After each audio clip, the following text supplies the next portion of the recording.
ازيكم؟ كل سنة وانتم طيبين.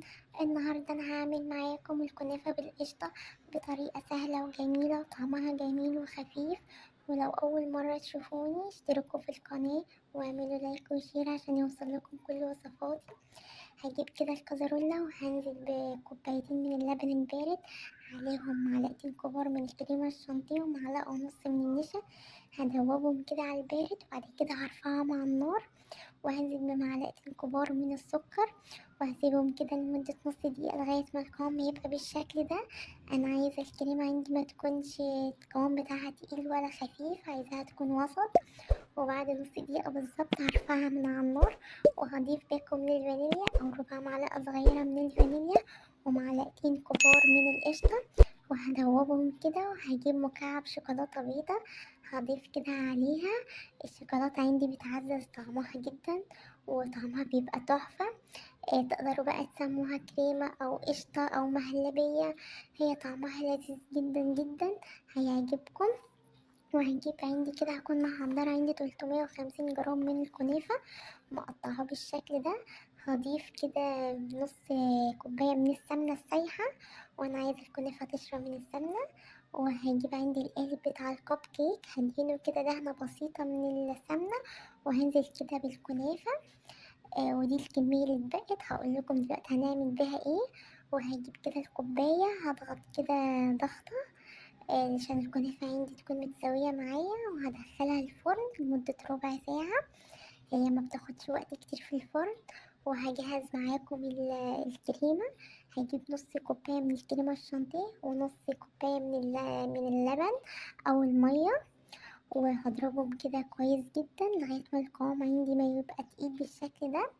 وهكون عندي كنت انا مجهزة السيرم بارد عندي، والكنافة انا لسه مطلعاها. هضيف كده معلقة، ودي شكلها كده جميل تحفة ولونها ذهبي كده، انا عايزاها باللون ده وبتطلع بمنتهى السهولة. هضيف بقى عندي الكريمة عندي بردت خالص، هضيفها كده على الكنافة بالشكل ده. وانا طبعا جهزت معاكم الكريم الشانتيه، هحطه كده في قمع كده او كيس. وهضيف كده هزين كده بيه بالشكل ده، ممكن تزيني بالشكل اللي يعجبك، بس ده انسب شكلها روعة وطعمها جميل جدا وخفيفة وهشة كده. واي مكسرات عندك ممكن تزيني بيه. ودي الكنافة اللي هي كانت فاضلة، ضفت لها بس 100 جرام من الكنافة تاني، وضفت لها معلقة من السمنة وحمرتها كده بالشكل ده. ممكن تحطيها في الفرن عشان تاخد اللون دوا. وهعمل كده بيها الكاسات دي برضه طعمها جميل جدا. طبقات هضيف كده كنافة مع كده طبقة كريمة مع شوية مكسرات مع طبقة كنافة زي ما انتوا شايفين. لازم تجربوا الطريقة دي تحفة. كمان تقدموها كده شكلها جميل جدا، هتعجبكم خالص. وممكن لو عندك بقى لوتس او عندك نوتيلا ممكن كده تزيني بيها. انا كان فاضل عندي شوية من الكريم الشانتيه فهزين بيه، وسيحت كده شوكولاتة.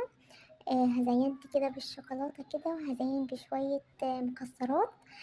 وكده عندي كده الكنافة خلصت، وده بجد بجد أحلى طبق كنافة هتعمليه. وادي هجرب معاكم هوريكم واحدة. شايفين مش سايحة ولا أي حاجة، طعمها جميل جدا بجد، عجبت الأولاد خالص. ودي هو الكاسات طبقات كده بجد. لو عجبكم الفيديو اعملوا لايك وشير.